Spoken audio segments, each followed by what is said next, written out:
Good morning, it's Ada Sparks here with a word of hope. I was looking at the forecast this morning to take a look and see, is it true that really we have another hurricane on its way? And we do.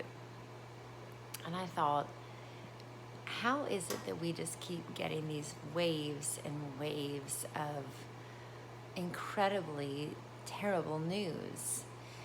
And waves of hurricanes. I mean, haven't we had enough already? We've already run out of names for them. And it seems like when we are in seasons like this, like in 2020, that people will often say, well, I'm just in a Job season, or I feel like Job. Because we know that Job, he just went through so much. But if we're really going to put ourselves in Job's shoes, let's take a look at what Job's shoes really looked like. If we look in chapter 1, beginning with verse 14, is when he began his season of 2020. I'm not going to read the whole thing, but verse 14 says, there came a messenger unto Job. That was his beginning of 2020. And this is when the first wave of bad news came. Verse 16, it says, while he was yet speaking, there also came another. This was his next wave of bad news. The first one told him about all of his oxen and his servants being killed. The second one told him about more people being killed. Verse 17 says, and while he was yet speaking, there also came another.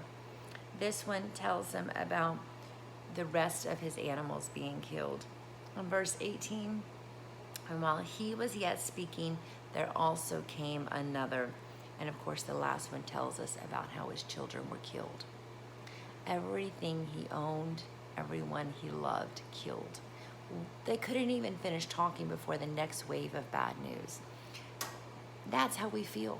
But let's take a look at how Job reacted. Verse 20 says, Job arose, and then it says, he worshiped. Verse 21 says, he said, naked came I out of my mother's womb, and naked shall I return. The Lord gave, and the Lord has taken away. Blessed be the name of the Lord. And in all this, Job sinned not, nor charged God foolishly. Are we really putting on Job's shoes? I recently was with someone going through a very difficult loss, and I heard them say, Lord, don't let me charge you foolishly. That's tough. That is tough to do. So often we do charge God foolishly. So if you're wearing Job's shoes right now, be sure you put on both of Job's shoes. And in the worst